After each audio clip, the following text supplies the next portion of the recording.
Welcome to the show, everybody. This is Coalition M. I'm your host, Carson Lopez. We have an interesting guest tonight, as always. This one is another professor who works in the management department, right? I have with me Dr. Robert Lloyd. Shall I call you Dr. Lloyd tonight? You can call me Dr. Lloyd or Robert. Dr. Lloyd or Robert, okay. Yeah, I know you tell us that in class, but I always like to call people who've earned their doctorates doctor. So why don't you tell us a little bit about yourself, Dr. Lloyd? So I'm an alumni of Fort Hays State. Did my undergrad here, did my master's here. Then I took some time to travel the world. Went to Alaska, went to Asia, Antarctica, Australia, all over the world, just kind of taking a year off traveling. What did you do in these places? You just visited? Were you like a tourist there? Did you live there for a little bit then come back? One of my goals in college was to visit all 7 continents. And as part of that, I knew that to get to Antarctica, you have to either have your own plane or boat, which of course I didn't have. You could pay $10,000 to take a cruise, or you can go to work down there. So I worked as I call myself auxiliary staff. That's what they called us, but it was really a janitor. So I did that, and then on the way back, they pay for your flights to and from New Zealand, Christchurch, and you can change your ticket. You can turn your ticket back in to travel the world, basically the credit for the ticket. So I went to Australia and to Hawaii on the way back. Ooh. Yeah. So took a year off, traveled, went to Central America. We bought a one-way ticket to San Jose, Costa Rica, and we just hitchhiked our way back to Mexico and to the States. So all the way through every Central American country. Who's we? Did you go with a group of people? I went with a friend, yeah. He was going to teach me how to surf, and I was going to teach him how to talk Spanish, and I don't think either one of us were successful. He didn't teach you? You don't know how to surf? No. I got up one time on the board, but for a Kansas kid, I was pretty proud of that. Okay. Yeah, I can vouch for that. So went down to Panama and then came all the way back through Costa Rica and Nicaragua, all the Central American countries, taking buses, hitchhiking, walking, and it was a great adventure to come back. Very cool. After that year, I got married, went to work for Coke Industries in Wichita, Kansas. Worked there for 6 years, and then decided that I wanted to get into teaching. So I applied for a job in Bethel College, which is pretty close to Wichita. Okay. And then this opening came up, and I said, I absolutely have to get back to Hays. And I applied, and fortunately they accepted me, and it's been a great first semester for me. Why do you want to come back to Hays so bad? I like the culture of Hays. I like the size of the school. It's a big school, but it feels like a small school, and I think that's really hard to replicate. And unless you've experienced it, it's really hard to describe to somebody. But it's really a place where you can just kind of be yourself, but there are also great opportunities to develop professionally, and for me as a student when I was a student. Yeah, I would definitely agree with that. So you have me in your... Oh, by the way, do you have any kids? I have 3 kids. 3 kids? 3 daughters. 3 daughters, wow. Are they pretty young? 1-year-old, 4-year-old, and 6-year-old. Okay, so yes, very young. Very cool. So, as I was saying, you have me in your management principles class. Correct. I'm taking that at first to see if I liked it, to see if I wanted to get my minor in management, since I want to go into IO psychology. Right. And I love your class, so I decided that yes, I would do it.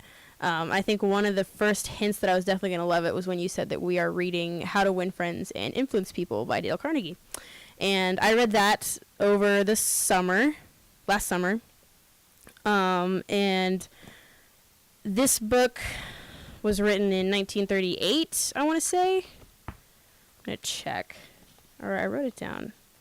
1936 is when it was written. So it's pretty old, but it gets rebooted every few years, I think.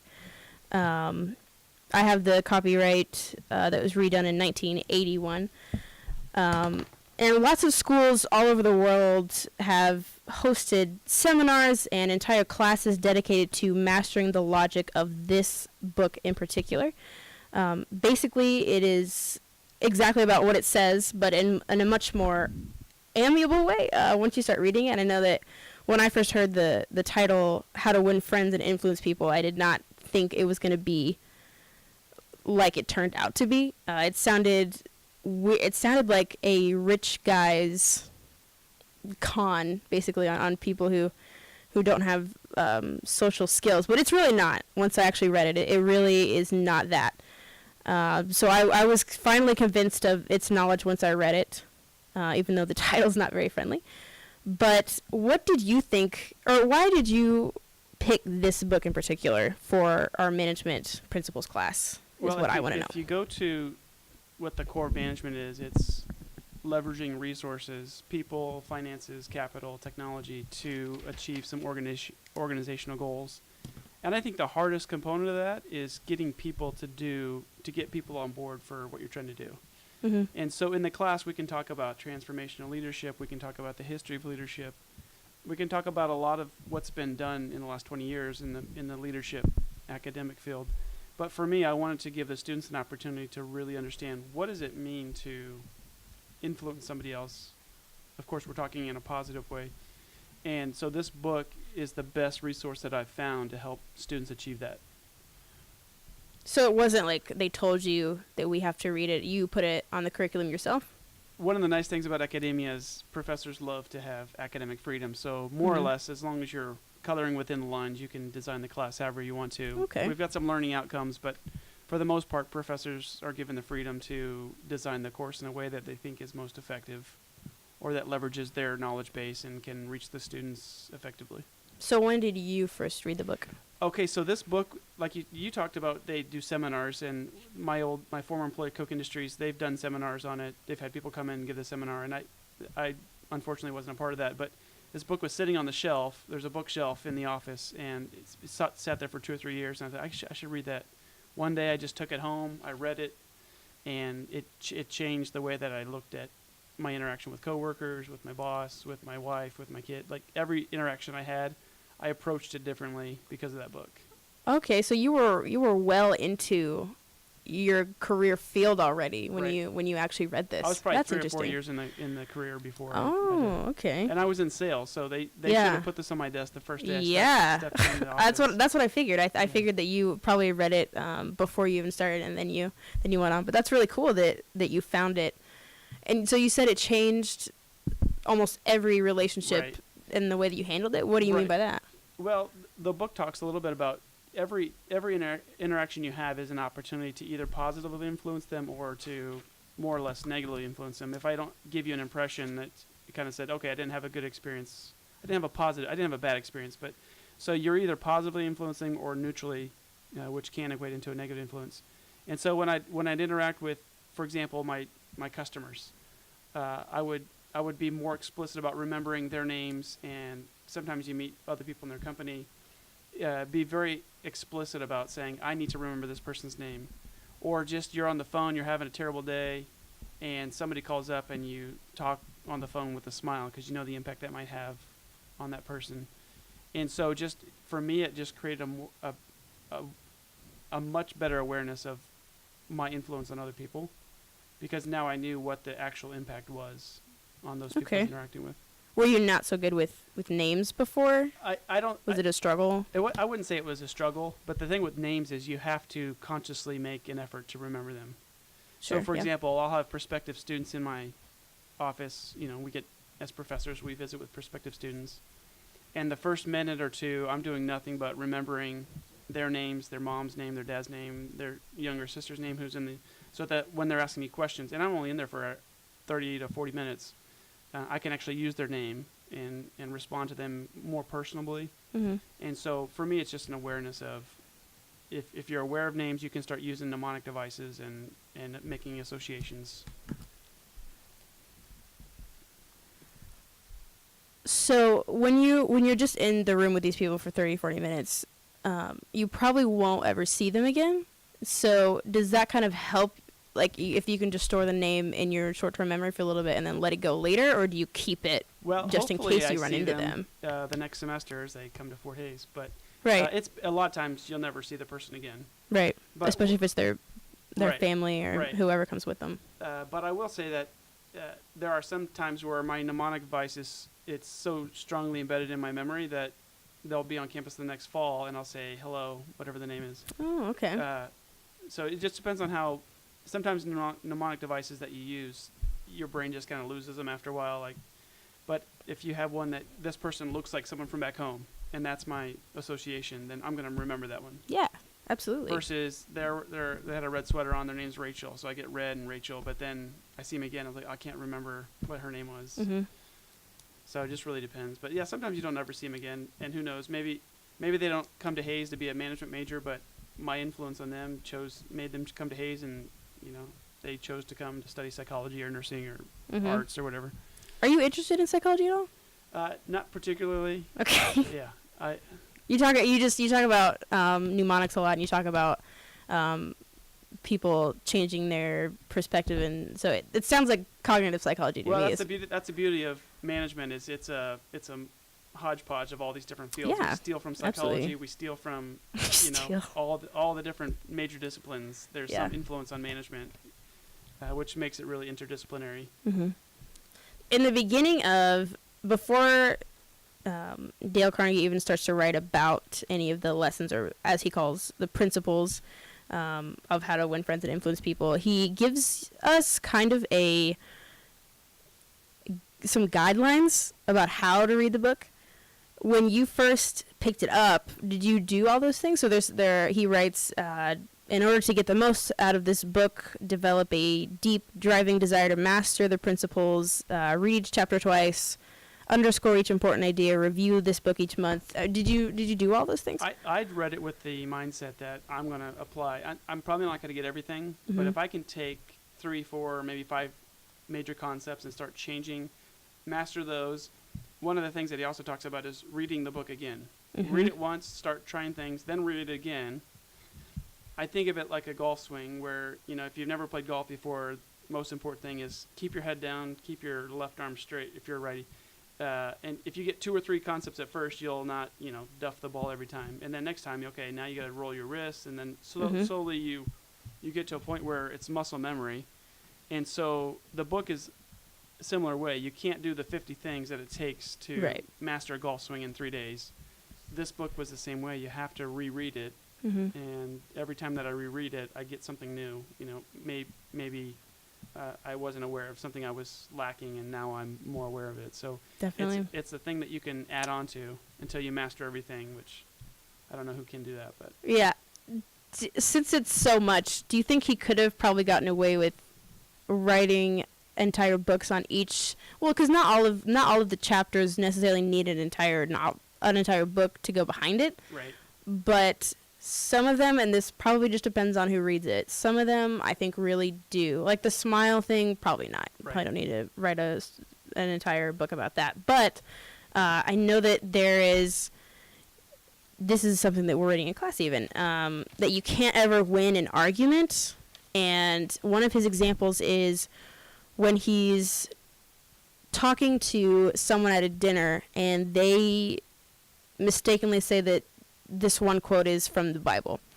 And Dale Carnegie is talking to him, and he's just adamantly telling this guy he's absolutely wrong. It's from Shakespeare, I think, is where it is actually from.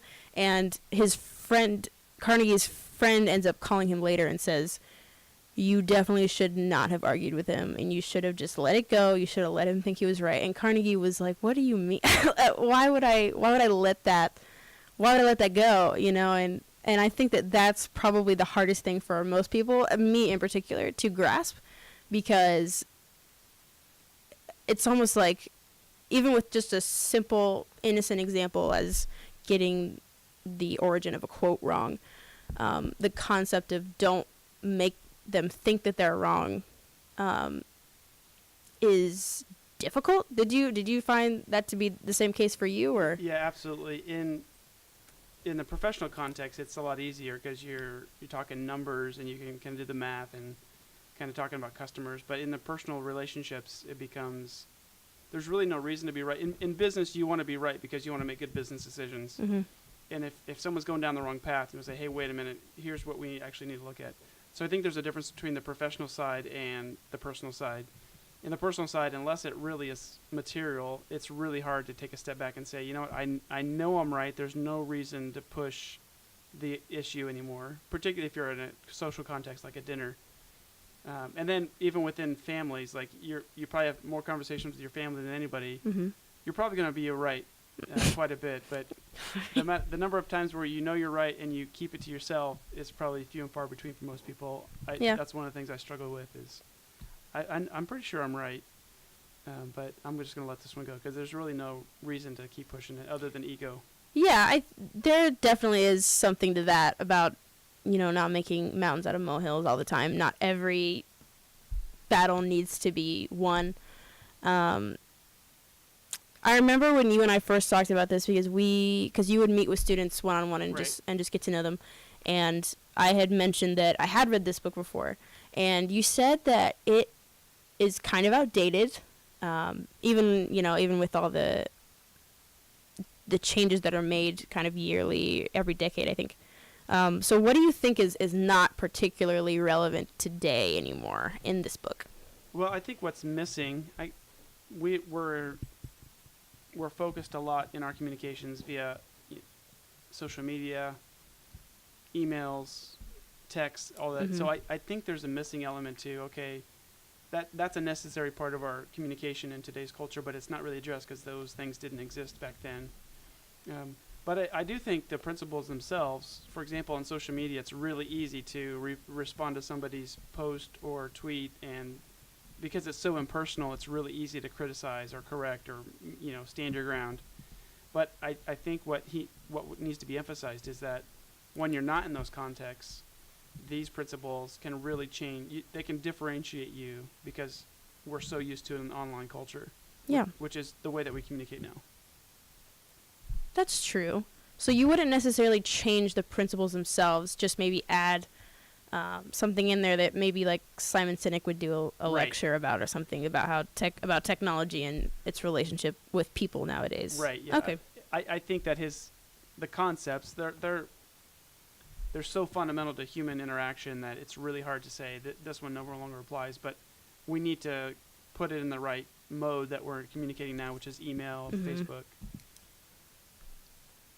You've mentioned already a couple of parts that you obviously have stuck to you. How many times have you read the book? Oh, I've probably read it 3 or 4 times. 3 or 4 times. So it definitely stuck there, remembering the names and smiling. Right. What other things, just top of your head, has kind of imprinted on your mind by now? For me, one of the main concepts is if you lay down a challenge for somebody, that's the way that I respond to when somebody lays down a challenge. Like, I bet you we can get this, or if you're trying to use reverse psychology, there's no way you can get this back to me within.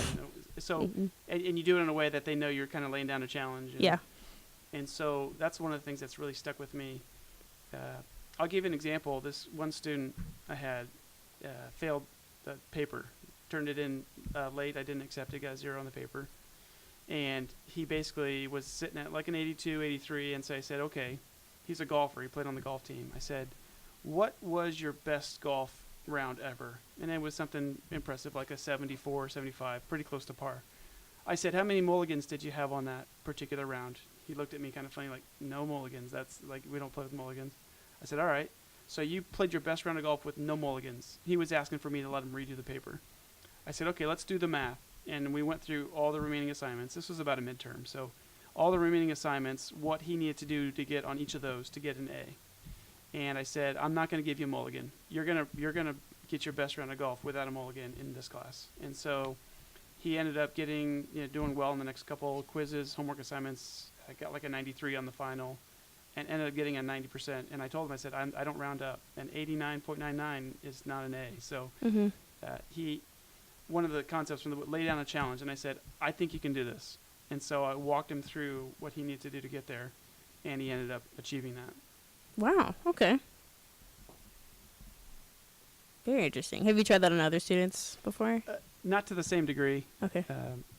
After a while, students know that you don't take late assignments and you don't round up, so they tend to turn things in on time. Yeah. Oh, that's nice. What else? What else do you remember, or that you've at least applied, to your life and to relationships around you? Criticizing. One of the things that I learned from my mentors in my professional career is they ask a lot of questions, and you can really challenge somebody, or you can challenge an idea by just asking questions. It's kind of like the Socratic method. Right. Okay. Right. So instead of your boss saying, I need you to stay late on Friday so we get this done. Okay, at first you're like, I need you to, like, you're kind of in defense mode. But if it says, hey, does it make sense for us to stay late on Friday so that we can kind of work together or get to the end of this? So does it make sense is a phrase that I learned from my mentors, that you're asking the question in a way that you're really kind of impressing upon them that you want them to do this, but you're doing it in a non-confrontational way. So it's not taken in a way that's defensive, if that makes sense. Sure. So what about actual someone is messing up and either they have to know it so they can fix it or somebody else has to fix it and they need to stop. How does, a more direct way of having to tell somebody, right. how do you apply this I think principle when he says in the book, don't criticize, I don't think he's ever saying don't tell people that they're doing something wrong. Sure. He's saying do it in a way that softens them up a little bit so they're open to the criticism. So we're having group discussions in class about this, and I asked that question. I was like, sometimes people just need to have a good chewing out? And I said, well, if there's safety involved or there's a lot of money involved, and you're going down a wrong path, one of my students is a project management major, construction management, sorry. And he says sometimes there's equipment that you need to make sure you're safe. And if someone's getting ready to do something and they're going to do something that's unsafe, they're like, throw the book out the window, stop them, make sure they got their breather mask on if they're cutting concrete, so they don't inhale it. So, yeah, I think there are situations where safety reasons, some kind of exigent situation financially or, requires some kind of time sensitive. I think so. But I think he also presents a game plan that if you have enough time, you can get a strategy about what you want to say and how you want to say it. And if you focus on the behavior, not the person, then I think they're more receptive to it. If I say, Carson, here's how I feel when you act this way. That's different than saying, hey, I think you're a jerk, or I hate you, or I hate when you do this. You could say, hey, this behavior, this is how I respond to that behavior. So I'm isolating the behavior, not necessarily the person. Because once you start attacking somebody, he talks about it, people just clam up. They just get defensive right away. But right. Have you ever heard of the compliment sandwich? I've not. So it's basically this theory that's kind of saying the same thing, but I hate it. It's used, for example, in something like an art project. And the teacher or someone, you say, hey, what do you think of my project? So as just a friend, you could say one good thing about it, two bad things, and then the last thing you say is a good thing. Okay. So that it seems like you've kind of buttered them up a little bit to tell them that there's something wrong with it. And the reason I don't like it is because it doesn't seem genuine to just come up with some compliments so that they won't. It seems like it's more of trying to protect the person who's giving the criticism than it is to protect the person who's receiving it, because it seems more like, I don't want them to be angry at me, so I'm going to come up with something that'll make them feel better about it later, whether or not it's true. And I remember arguing with someone about it one time because he really thought it was a good way to get the point across to someone, and I was just thinking, what if you made it more about the work and not about them personally? Right. But I could see how whether, whatever you make it about, they're probably going to take it personally. When that's the same thing with ideas, you criticize an opinion and people will get, defensive, even if you didn't mention their names, you didn't mention them being attached to it. They'll think that it's something to do with them. And so I think that what you're talking about isn't necessarily a compliment sandwich, but there's definitely something to softening people up to receiving any type of could be negative, criticism of any kind. Were you like a big criticizer before you read that, and then you were I like? wouldn't say necessarily, but I focus more on ideas and behaviors than maybe calling somebody out personally. Right. So. Has anyone tried to pull one of these tactics on you in class? Not necessarily in class, but I can tell when somebody's read the book and I'll be having a conversation and they'll just be asking me tons of questions. I'm like, stop asking me questions. I'm supposed to be asking you questions. Yeah. And so they're trying to influence me. I had a conversation with a colleague and they said, we've been talking for an hour and we've said nothing about you. I said, no, I just love talking about you. And so I can tell when they've read the book. Okay. And so it's interesting, and they're doing the principles that they're supposed to be doing. So you don't want to be rude about it and say, hey, no, let's talk about you now. Right. So there's some tact to it that you gotta learn how to do. Have you ever met anybody who hasn't read this book but who's really good at it? I think some people just have a natural charisma. Sure. And whether they've read the book or not, the book's very articulate about specific behaviors you can engage in. But I mean, we've all met people that can kind of just have a natural flow, charisma. Mm-hmm. I don't know how many con men have read the book, but this is the con man's handbook. I mean, their whole goal is to get people we'll get into to that change later. their behavior. So this may seem like it's an already given answer, but do you think you can teach someone charisma? That's a little bit like, can you teach somebody leadership? And I think you can teach them behaviors, but for them to master it, they've got to go out and do it. Okay. And so you can show them, not unlike if I was trying to teach you how to golf and we sat in a classroom for, a whole semester and we never went outside to try and swing a golf club, it would be really hard to do. So I can tell you the mechanics of a golf swing. I can tell you the physics of how golf balls work, but unless we go out and try it. So I think it's the same way, is that you can give somebody the opportunity to learn how to improve their impressionability a little bit. Okay. That's fair. I think if it's done authentically, yes. Authentic, yeah. I think authentically is probably the operating word in that sentence. So you mentioned that maybe con men have read this book before. That's definitely something. When I first read this, and I bring it up to the group that I have when we talk about this book in our little groups in the library, and I like to bring up some of this could definitely be manipulative. If you were to read half of each chapter, you could definitely be a con man. Because if you don't read that last half that's talking about, you have to genuinely be interested in the person you're talking to in order to influence them, and in order to, not cross a boundary of just, it's not even influence anymore. It's just kind of making them bend to your will a little bit. Did you think that too when you first read it, or because when I first just heard the title, I was like, this is not this is not something I would take pleasure in, because it seems like a get rich quick game, more like. Yeah, I think it's not unlike if you take martial arts, taekwondo, karate. It's a good example. You have to. I mean, day one they tell you, you're not learning this to go learn how to beat people up. You're learning to defend yourself and to defend other people. And so if you have that mindset, you can turn into, a martial art expert and get really good at, the art and the craft and the mindset. If you do it with the mindset, I just want to learn how to bully people, then you're going to end up doing that. Yeah, that's true. And so this book is the same way, in that and he talked about in the opening chapters, you have to do this with a genuine heart, that you really do have a genuine interest in other people. And when you smile, it's not contrived. And when you remember somebody's name, you're not doing it to manipulate them so much as, you're important enough to me that I'm going to remember your name. And so I think if you approach it like that, you can approach it either way, and you're going to get a different result. So I tell in the discussions, I ask them every section, how can this be used to manipulate people? I'm trying to make the point and let them think through, okay, am I doing this kind of genuinely, or am I doing this for my own purposes or my own, manipulation end game? Mm-hmm.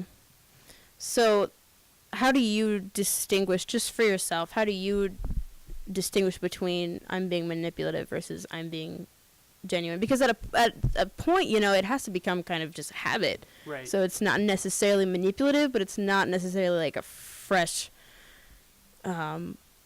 feeling of really caring about that person, because you've just kind of been through it. You know what it's supposed to look like, and you know what it looks like in the other person when they're receiving it, and so how do you always kind of put as much energy into it as possible in order to be genuine, or is it okay to you to kind of relax a little bit on the, I don't want to say authenticity of it, but just, not giving so much energy to it? Or is that just, you kind of need the energy? Yeah, what do you think? It's somewhat subjective, and I like to think that I'm always genuine, but sometimes you have to take a step back and say, what did I really why was I really asking all those questions? But St. Thomas Aquinas said that if you're genuinely interested in the other person, you're going to will the good of the other for the other. And if you're thinking about what's in it for them, let's take an example of a prospective student. I want them to have the best experience. Or if there's a group of prospective students getting the campus tour, I'll stop and say, hi guys, welcome to campus. Now, there's really nothing in that for me, but what I'm trying to get them to see is that this is a friendly campus. Mm-hmm. If they've got 50 touch points throughout the day, their campus visit, and one of those is just someone genuinely saying, welcome to campus, welcome to Hayes, thank you for coming, then I think that is genuine. So I think it's tacit in that you kind of know it when you see it, and you have to take a step back and reflect on it. But if you look at what's in for them, in this case, just a great experience, making them feel welcome versus what's in it for me, I think we kind of know tacitly or implicitly what's genuine and what's not as it's happening. Yeah. What did you make, or do you remember making any just blatant mistakes when you were really trying to apply this and master it in your relationships? I think sometimes I pronounce names, I get the names wrong. Mm-hmm. And by that, there's a gal in my other class, I pronounce her name with the Spanish pronunciation, and she's pronounced with the English pronunciation, and so I stopped class. I said, I'm sorry, I know your name's not that. I'm going to call it this from now on. So, that's the most recent example. But other times, it's just I catch myself talking too much about myself, and it's like, okay, stop talking about yourself. Ask them questions. Mm-hmm. Just find a question to ask. Yeah. So, I kind of have to stop myself when I'm talking. You're in conversation, you realize you're sharing too many stories. You're not asking enough from them. Yeah. Do you remember any that were just particularly difficult when you first read to wrap your mind around? Kind of like, my thing with the try not to argue about everything. Was there anything like that for you that you were just like, this is tough to wrap my head around? I don't know if I understand this. I think intellectually the book's pretty easy to chew on. Because he kind of speaks in colloquial language. But I think the concepts are incredibly difficult to master and to implement. So intellectually, I didn't find anything that was I disagreed with, but saying, okay, now we need to go do this is really going to struggle. For example, my wife's from Colombia, and if you want to make a Colombian mad, spell Colombia with a U instead of an O. Like, that's their biggest pet peeve. Really? So at the beginning, people spell it with a U? No. I'm just saying, in U.S. culture, we always spell it with a U because that's how you spell Colombia, the city. But Colombians are always correcting Americans. It's COLOMBIA. Mm-hmm. And so I used to correct people too. I'll make a note of that. And I realized, I said, it's not really worth it. Like, what's the consequence of them spelling it with the U versus an O?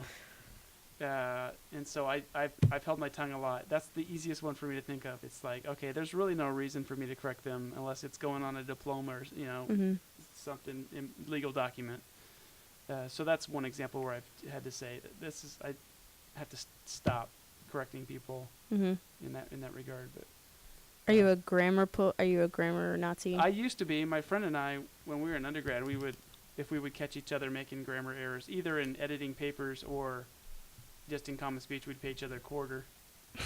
And so that was kind of our way to, and this was before, you had Grammarly and a lot of the online software. So we'd have to kind of look it up and pull the dictionary out.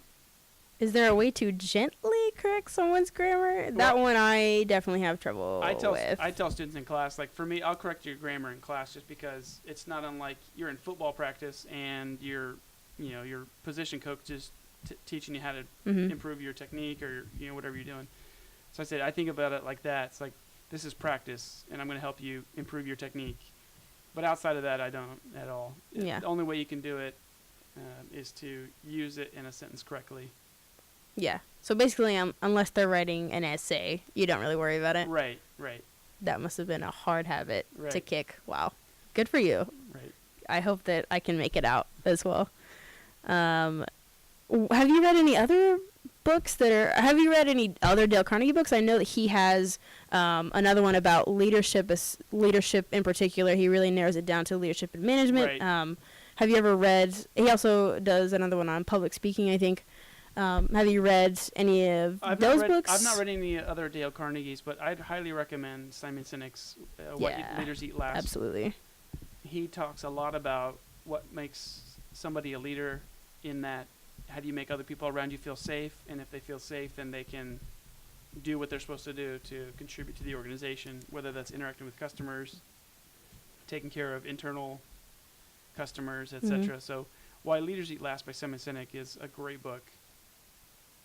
Does it kind of run the same way the Dale Carnegie writes, or is it kind of completely different structurally? I'd say it's completely different. Okay. He uses examples too. This Dale Carnegie book is fraught with examples of, hey, I know this businessman, he did this, or Abraham Lincoln did this, and Simon Sinek uses a lot of examples as well to illustrate the influence that we have on other people. That's nice. You said that you apply the principles from Dale Carnegie's book not only to your work relationships, but also to your familial relationships. So what tactics do you use on your family? Because that's that's a completely different realm of relationships. So is it just the same? Does it translate over easily, or really? Yeah, it's a lot harder. Why? Well, for example, when I first got married, somebody said, okay, the best advice you'll get is if you're wrong, admit it. If you're right, say nothing. Okay. And as I read Dale Carnegie, I was like, okay, Dale's that's a Dale Carnegie concept. It's just really hard because when you're talking family, it's a lot more emotional, and people don't think rationally sometimes, and you get emotional, and I'm guilty of that certainly. But it's just really hard because the number of interactions are so the importance of the interactions are so much higher, because you're dealing with people that you're going to be interacting with for 30, 40, 50 years of your life. And so if you have a disagreement, that disagreement might change the relationship, or positively or negatively. But if it's a coworker or a student or a boss, you might interact with them for 3, 4, 10 years, and then you're moving on, whatever next stage in your life. So I think because it's so right in front of you, and there's so many interactions, the importance of using these techniques is a lot higher, but it's also more difficult to do that because of the emotional, the illogic, fallacious arguments that go on daily. So you said that you were already married when you first read this book? Right. Did your wife say anything? Did she notice a change once you'd started to apply these things? Or did she say anything at all? No, she didn't say anything. Okay. I don't know that I've executed them as well as I should have in all relationships, but I can see small changes in me, and I think that's important. Yeah. Did she know that you were reading this book and that you were trying to apply? She didn't. I was trying to surprise her, but okay. Was it like a present? It's one of those things that, like, okay, after 3 or 4 years, like, oh, I realize he doesn't do that anymore. But so I don't know that she would attribute it to this, but yeah, that's funny. Yeah. Did you ever tell her that you'd read this? And I don't think so. Okay. Yeah, usually when I come home from work, we were just talking about non-work things. Okay. But you told me you only speak Spanish at home, right? We only speak Spanish at home, right? Okay. I was this is kind of off topic, but we were coming back from our consultation with Maurice's with my student group, and they had brought it up. They'd said, "Doesn't he only speak Spanish at home?" And then someone was like, "So do his kids speak Spanish too?" And I was like, well, they would have to because he only speaks Spanish at home. And so is their first language Spanish? Right. Their first language is Spanish. So my wife's from Colombia, and we speak only Spanish to our 3 girls, but they speak perfect English because we take them to Colombia. We try and go once a year. Okay. Does she have family there? Right. She's got family there. Yeah. And so they get the culture, they get the colloquialisms, they get, they taste the food. So we really want to impart upon them the culture, the language. But then we'll be out at the supermarket, and they'll hear me interacting with the cashier, and they'll hear, do you have your Dillon's card today? And okay, and then they see me type it in. So they're making associations as they're watching it real time. That's very cool. And so they speak perfect English. They've got some really adorable accents. From Spanish to English. That's really cool. You should bring them to class. They actually request they talk me in at least once a semester to taking them both to class. That's great. You should. Oh, yeah. Everyone wants to meet them. At least in our class, everyone talks about them all the time. So you definitely should. That would be amazing. So I know that there's not really. If I were to ask you, could there ever be one book that's just everything you need to know about management and leadership? What would you say? I'd say probably not. Yeah, that's what I thought. Yeah. If there's one book that could at least sum half of it up, do you think that this book, How to Win Friends and Influence People by Dale Carnegie, would at least be a runner-up? Or is it lacking, do you think? I would say it's in the top 5, top 10 books that you probably need to read because, there are other things in management you have to do. You have to learn how to plan and, do strategic thinking and put control mechanisms in place. But if you do all of those things and you're a terrible leader, then none of those things matter. Yeah. So for me, if you don't get this right, nothing else will fall into place. And so if you can master this, you don't have to be a manager to influence other people. And so you'll influence other people kind of informally, not necessarily as I've got authority or legitimate power, but in a way that people listen to what you're saying, and you've got credibility and you've got integrity. And so I think if you get the leading function of what it means to be a manager right, everything else becomes a lot easier. Okay. If you don't, it almost becomes impossible. Yeah, that makes sense. Would you ever consider writing a book, Dr. Lloyd? I think writing a book is incredibly challenging. I don't know that I have much to say. Like, if I would write, what would I write about? Yeah. Okay, so that would keep people captivated for 200-300 pages. If it was easy, and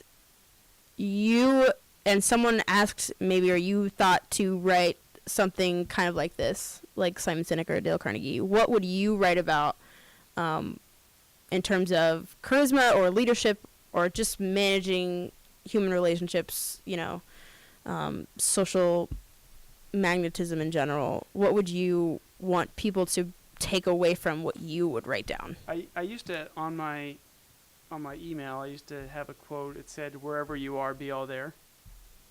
In my mind, that sums up everything that you can do to influence other people.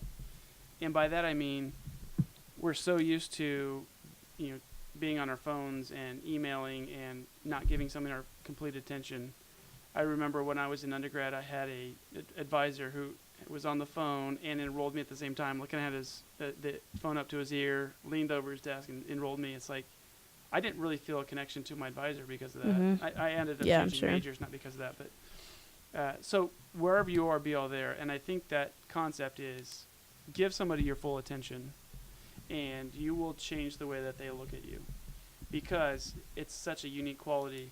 We're so used to be on our phone. It's the same reason why when I left industry, I did not get a smartphone with internet access. It's like I just want a phone that I can talk on the phone, maybe text, because I was checking, scores, and I was checking emails and everything on my phone. I was like, I just need a phone that's not going to distract me from my family and from, my relationships that are important to me. I mean, I'm sure that, giving someone your full attention, even before the pocket computers, basically, and all the social media, trying to connect to people you'll never see, was still important. But I would think it's even more rare now. Not necessarily that no one ever does it, but just it's kind of like a handshake.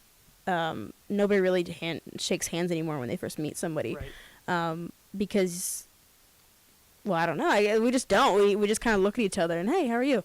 So I think that the paying someone your full attention is really unique, especially now, just because everyone's so used to being half heard while they're whoever they're talking to is looking down at their phone or just kind of dazed out for some reason. I don't know. But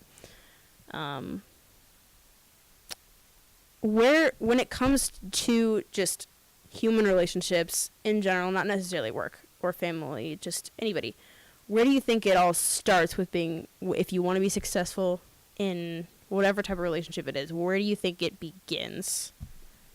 Well, I think Dale Carnegie would say having that genuine interest in the other person. And if you do that, then you're going to remember their name. You're going to know what drives them, what motivates them. You're going to know how to connect with that person. either on a personal or professional level. And so if you have a genuine interest in that other person, you're going to pay attention to what matters to them, which means you can make those things important to you as well, if that's the relationship that you want to develop.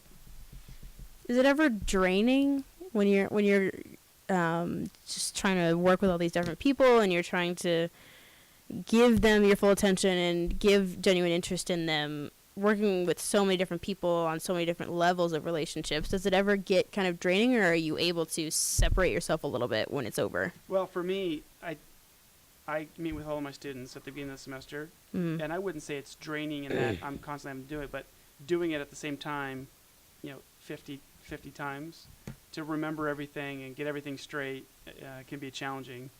But I actually find it energizing, so that, when I was done with those meetings, over the course of 2-3 weeks, I could walk into the classroom and know exactly which students would connect to this example that I'm about to give.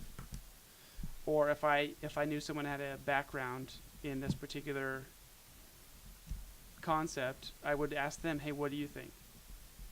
We've got such a rich group of students in my classes that there's a great background, personally, professionally, socially. I mean, everything that you want in a class that you can kind of pull examples from, real life experiences. I mean, we got a lot of students that have great life experiences. They all have great life experiences, and I want to pull that out of them. Unless I have a genuine interest in them, I can't connect to them. Yeah. And so that's why I do that. Very cool. Have any of these tactics you've used on people ever backfired? I try not to think of them as tactics. Okay. Principles. Relationship building. Yeah. Not to my knowledge. I mean, sometimes we have relationships that flounder, or some people, they don't have an interest in building a relationship with me for whatever the reason is. We do it all the time. We just have casual acquaintances, and so I've never tried to use a technique and then just kind of fall flat on my face. It's just more kind of falling on deaf ears more than anything. Yeah, definitely. Very cool. Well, I want to thank you for coming in and talking to me tonight. That was really cool of you to take some time. I know it's Sunday and weekends, you like to hang out with your family. Right. And of course we have school in the morning.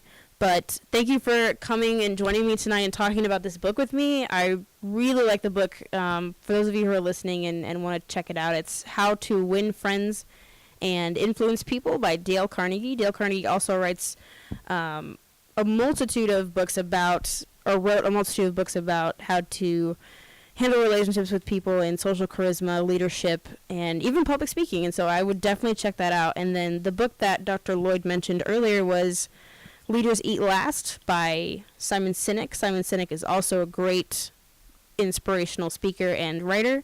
So definitely check those two out. Any last words or comments before I let you go, Dr. Lloyd? Yeah, I would say if you pick up the book and read it, just master 2 of the concepts your first go round.